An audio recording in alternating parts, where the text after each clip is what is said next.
Le titre 10 habitudes stoïques à pratiquer en 2000, stoïcisme, le voyage vers la grandeur commence. Par un seul pas et en laissant derrière nous l'année 2000. Il est temps de se demander ce que je peux faire aujourd'hui pour devenir la meilleure version de moi-même demain. Alors que le dernier chapitre de 2000 se ferme, nous sommes sur le seuil d'une nouvelle aube, nous invitant à embrasser un moment de réflexion et d'anticipation. La vie est un peu comme un voyage inexploré où chaque jour offre une nouvelle opportunité de façonner notre destin. Les anciens stoïciens, avec leur profonde sagesse, ont bien compris cela. Ils n'étaient pas seulement des philosophes perdus dans leurs pensées, mais des réalistes profondément connectés au rythme de la vie. Imaginez une paisible soirée à la fin de 2023, réfléchissant sur l'année passée. On commence petit. George Washington, un homme dont la résolution a façonné une nation, valorisait le dictum manis mal mei calo, un humble proverbe écossais qui capture une vérité profonde. La grandeur est composée de petites choses. De la même manière, Sénèque, le fondateur du stoïcisme, a dit avec justesse que le bien-être est atteint par de petits pas. Mais cela ne signifie pas que c'était insignifiant. Il a compris que la transformation ne se produit pas par des sauts, mais par de petits pas délibérés. Pensez-y comme planter des graines. Chaque petite graine a le potentiel de devenir quelque chose de magnifique. Alors comment appliquons-nous cela? Disons que votre objectif est de lire plus. Au lieu de fixer un objectif écrasant, engagez-vous à lire une page par jour. C'est comme construire un puzzle. Chaque petite pièce contribue à l'image globale. Rappelez-vous qu'une marche commence par un seul pas et une habitude commence par une seule action. Arrêtez de laisser l'anxiété vous dominer. Avec une seule action, les atomiques habits de Hinkley reflètent magnifiquement ce sentiment. L'essence des habitudes atomiques réside non seulement dans leur potentiel explosif, mais aussi dans leur nature fondamentale. Un atome, l'unité la plus petite, a un pouvoir immense. Nos habitudes les plus petites sont de la même manière les blocs de construction d'un changement profond. Et voici un secret stoïque, il ne s'agit pas seulement de faire de petites choses, mais aussi de penser petit. Évitez le piège des promesses grandioses et inatteignables. Concentrez-vous plutôt sur ce qui est juste devant vous, sur l'immédiat, sur l'atteignable. En enchaînant ces petites victoires, vous constaterez qu'elles conduisent à des transformations significatives. Rappelez-vous que même le fleuve le plus puissant commence par une goutte. Alors, en entrant dans 2000, embrassons le pouvoir de commencer petit. Après tout, comme Sénèque nous le rappellerait, aucun acte de bonté, aussi petit soit-il, n'a vain. Arrêtez de laisser l'anxiété vous dominer. Il y a une tempête que nous affrontons tous. Une tempête qui ne se forme pas dans le ciel mais en nous. L'anxiété est une ombre qui nous suit, chuchotant sur ce qui pourrait mal tourner, sur ce qui pourrait arriver. Mais voici une vérité stoïque, vous n'êtes pas une marionnette. Et l'anxiété ne doit pas être le marionnettiste. Marc Aurèle, un homme qui a dirigé un empire, a compris cela dans ses méditations. Il a écrit que l'anxiété ne l'a pas échappé car elle était en lui. Créer une routine, rejeter cela car c'était en moi. C'est une réalisation puissante. La turbulence n'est pas dans l'avion ou l'aéroport, elle est en nous. Alors comment nous libérons-nous de cette chaîne invisible? Possédez vos sentiments. Reconnaissez que l'anxiété est le produit de vos pensées, pas du monde qui vous entoure. C'est comme un brouillard qui obscurcit votre vision, transformant les montagnes en collines. La clé est de dissiper ce brouillard pour voir le monde tel qu'il est, pas comme vos peurs le décrivent. C'est là que la pleine conscience joue un rôle. Prenez un moment, respirez et demandez-vous si cette préoccupation est le produit de ce qui se passe réellement ou de ce que vous craignez qu'il se passe. Plus souvent qu'autrement, vous constaterez que c'est la dernière option. Enfin, démystifions un mythe, l'anxiété n'est pas une solution préventive aux problèmes potentiels. C'est tout le contraire. Elle ne vous prépare pas, elle vous paralyse. C'est comme être assis sur une chaise à bascule. Il y a beaucoup de mouvements mais vous n'allez nulle part. Alors, en passant à la nouvelle année, engageons-nous à nous libérer des chaînes de l'anxiété. Abordons la vie avec un esprit clair et un cœur ferme. Comme nous le rappelle Marc Aurèle, tu as ce pouvoir sur ton esprit, pas sur les événements extérieurs. Prenez conscience de cela et vous trouverez la force. Rappelez-vous que la seule tempête à affronter est celle qui est en vous. Créez une routine, imaginez votre journée comme une toile vierge. Sans plan, c'est juste un espace en attente d'être rempli au hasard. Mais avec une routine, c'est une œuvre d'art en cours. Le pouvoir d'une routine ne réside pas dans sa rigidité, mais dans sa capacité à canaliser votre énergie de manière efficace. Sénèque, un philosophe stoïque dont la sagesse a traversé les siècles, a dit un jour que la vie sans un plan est erratique. Il savait qu'une journée bien structurée est une journée bien utilisée. Alors comment créez-vous cette routine? Il ne s'agit pas de copier l'horaire de quelqu'un d'autre, mais de créer un horaire qui résonne avec vous. Commencez par identifier votre moment le plus productif de la journée. Êtes-vous une personne du matin qui prospère dans les heures calmes de l'aube? Ou votre énergie atteint-elle son apogée au fur et à mesure que la journée avance? Adaptez votre routine à ce rythme naturel. Consacrez vos heures principales à vos tâches les plus importantes. celles qui nécessitent toute votre attention et votre créativité. Pour moi, il s'agit de prendre possession du matin, de ne pas le laisser me dominer. Je commence par des activités qui établissent une tonalité positive pour la journée, une promenade.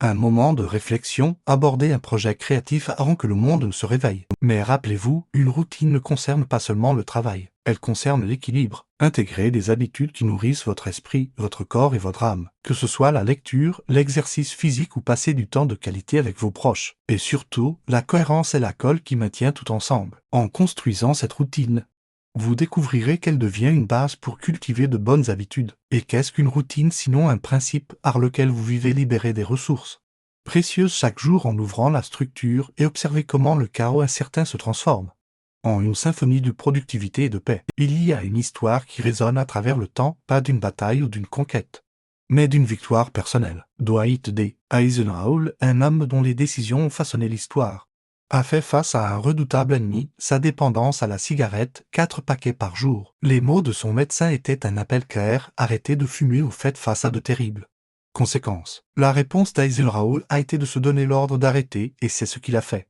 En arrêtant de fumer du jour au lendemain après 40 ans. C'est un témoignage d'un profond principe stoïque, aucun homme n'est libre s'il n'est pas maître de lui-même, comme l'a dit Épictète. Cette histoire ne concerne pas seulement le fait de surmonter la dépendance à la cigarette, mais de conquérir tout vice qui vous retient prisonnier. Nous avons tous nos batailles, que ce soit avec des habitudes malsaines, la procrastination ou des pensées négatives. La clé de la victoire réside dans l'ordre de s'arrêter. Il s'agit d'affirmer le contrôle sur vos impulsions plutôt que de les laisser vous contrôler. Comme l'a observé un autre sage stoïque, nous sommes tous esclaves de quelque chose. Mais la beauté du stoïcisme réside dans la reconnaissance que nous avons les clés de nos propres chaînes. Alors comment appliquez-vous cela à votre vie? Identifiez cette chose. Que ce soit cette tasse de café supplémentaire, le défilement infini sur les réseaux sociaux ou toute autre habitude. Faites quelque chose de difficile qui soit plus un obstacle qu'une aide. Reconnaissez son impact sur votre vie. Puis prenez une décision ferme et sans équivoque de vous arrêter. Il ne s'agit pas d'un changement progressif, mais d'une action définitive et délibérée. Lorsque vous vous donnez l'ordre de vous arrêter, vous ne rompez pas seulement une habitude. Vous revendiquez votre liberté. Et en entrant dans 2000, embrassons ce message renforçant, vous êtes le commandant de votre destin et la première commande et de vous maîtriser vous-même. Le temps, la ressource la plus précieuse que nous avons, est souvent gaspillée dans des futilités. Nous prétendons avoir faim de temps. Mais un coup d'œil sur notre temps d'écran révèle la vérité, il ne s'agit pas d'avoir plus de temps, mais d'utiliser judicieusement le temps que nous avons. Le stoïcisme enseigne à se concentrer sur l'essentiel. Épictète, un philosophe connu pour sa sagesse pratique, a dit « Si tu veux t'améliorer, sois prêt à paraître ignorant ou stupide sur certaines choses. Il s'agit de faire un choix, conscient de ne pas être absorbé par le tourbillon de l'inessentiel. Que ce soit le défilement sans fin, la surconsommation de nouvelles ou d'autres distractions numériques. La stratégie ici est double, conscience et action. Tout d'abord, prenez une conscience aiguë d'où va votre temps. Suivez vos activités pendant une journée ou une semaine.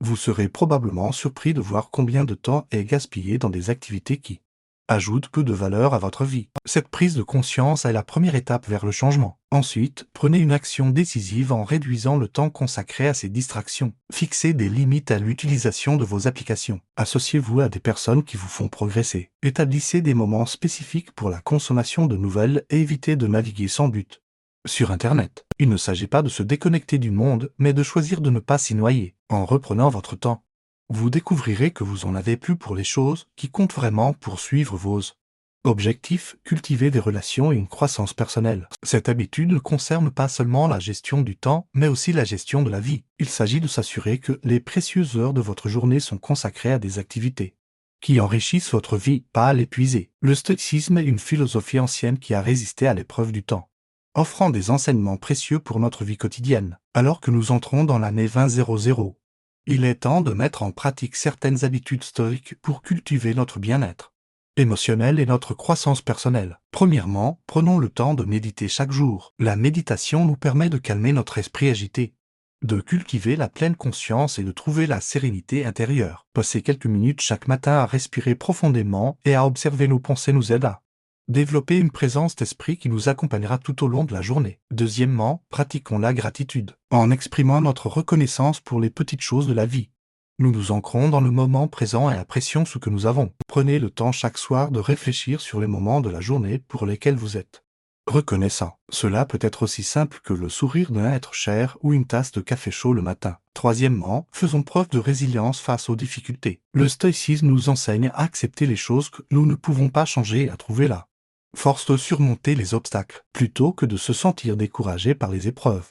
Voyons-les comme des opportunités de grandir et d'apprendre. Adoptons une attitude de résilience et de persévérance face à l'adversité. Quatrièmement, pratiquons l'autodiscipline. Le stoïcisme nous rappelle que nous avons le pouvoir de contrôler nos actions et nos réactions. Fixons des objectifs réalistes et engageons-nous à les atteindre par des actions délibérées, que ce soit dans notre travail, nos relations ou notre santé. Adoptons une discipline quotidienne qui nous permettra d'atteindre nos aspirations. Cinquièmement, pratiquons la bienveillance envers les autres. Le stoïcisme nous rappelle que nous sommes tous connectés en tant qu'êtres humains et que nous devons nous soutenir mutuellement. Cherchons des occasions d'aider les autres, de tendre la main à ceux qui en ont besoin et de faire preuve de compassion envers ceux qui traversent des difficultés, en offrant notre soutien et notre gentillesse.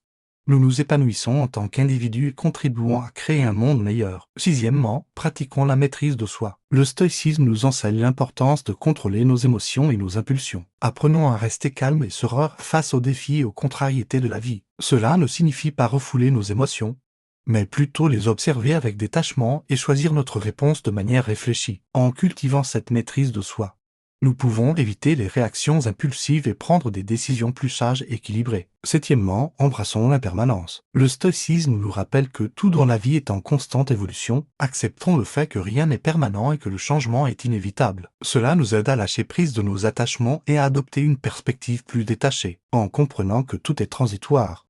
Nous apprenons à apprécier chaque instant et à nous adapter aux circonstances changeantes. Huitièmement, pratiquons la simplicité. Le stoïcisme nous invite à nous défaire du superflu et à nous concentrer sur l'essentiel. Simplifions nos vies en nous libérant des possessions matérielles inutiles et en réduisant notre consommation. En faisant preuve de sobriété et de modération, nous pouvons trouver plus de joie dans les choses simples et cultiver un état d'esprit de gratitude. Neuvièmement, développons la conscience de notre interconnexion. Le stoïcisme nous rappelle que nous faisons partie d'un tout plus vaste. Cultivons une conscience profonde de notre interdépendance avec la nature, les autres êtres humains et toutes les formes de vie, en prenant soin de notre environnement, en établissant des liens solides avec ceux qui nous entourent et en pratiquant la compassion envers tous les êtres vivants, nous contribuons à créer un monde plus harmonieux. Enfin, adoptons une perspective de gratitude envers les difficultés. Le stoïcisme nous enseigne que les épreuves et les obstacles sont des occasions de croissance et de transformation, plutôt que de les voir comme des problèmes à éviter.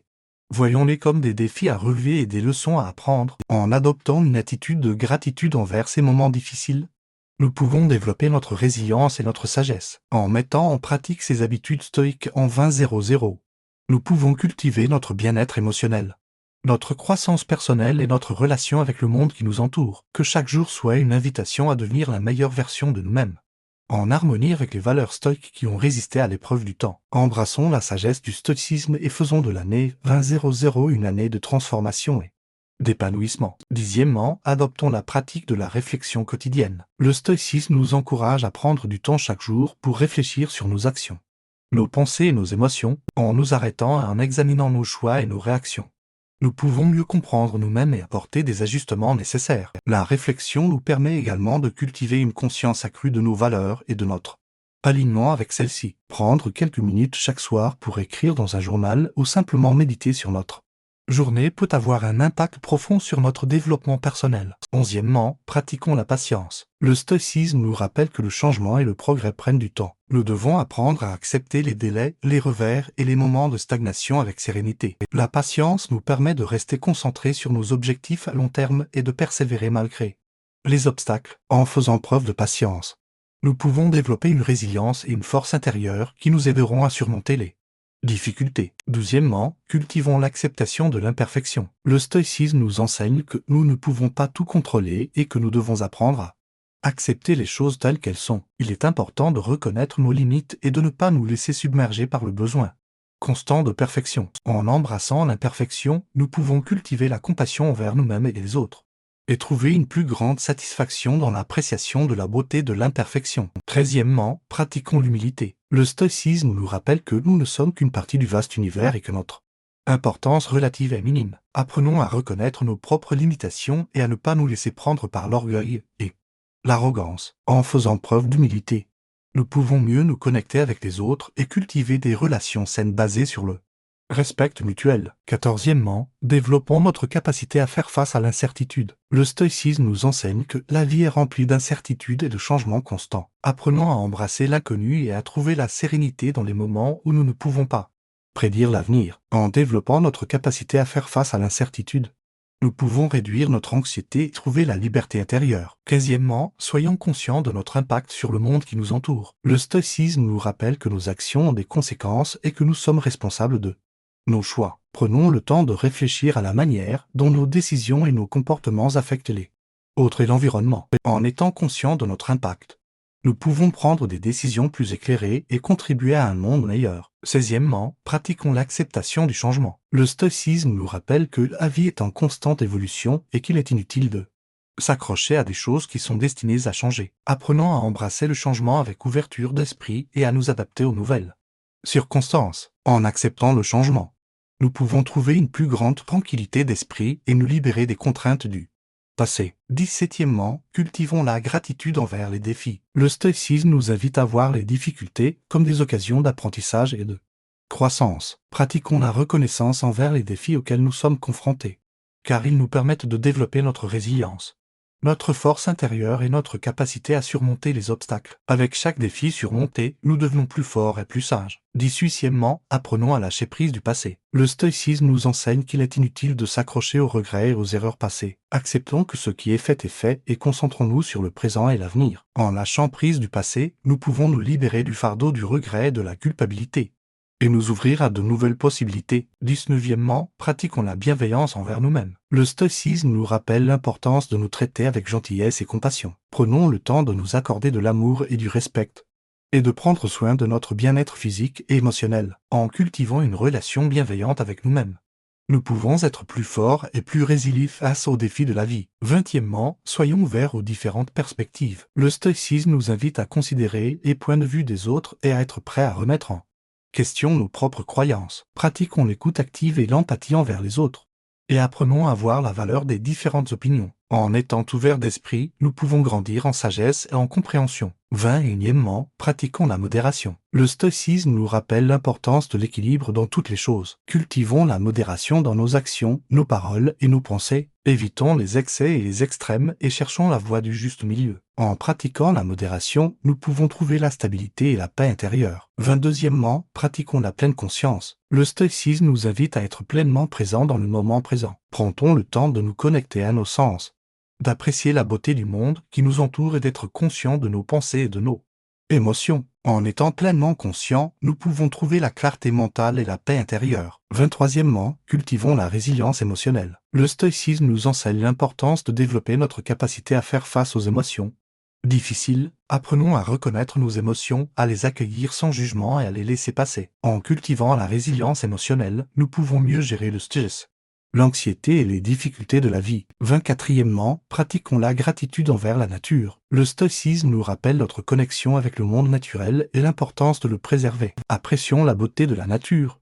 Prenons soin de l'environnement et cultivons une gratitude envers les ressources naturelles qui nous soutiennent. En pratiquant la gratitude envers la nature, nous pouvons contribuer à un avenir durable et équilibré. 25e, cultivons des relations significatives. Le stoïcisme nous rappelle l'importance des liens humains et de la communauté. La gratitude envers la nature et des relations significatives. Embrassons ces habitudes stoïques pour une année 2000 de transformation et d'épanouissement.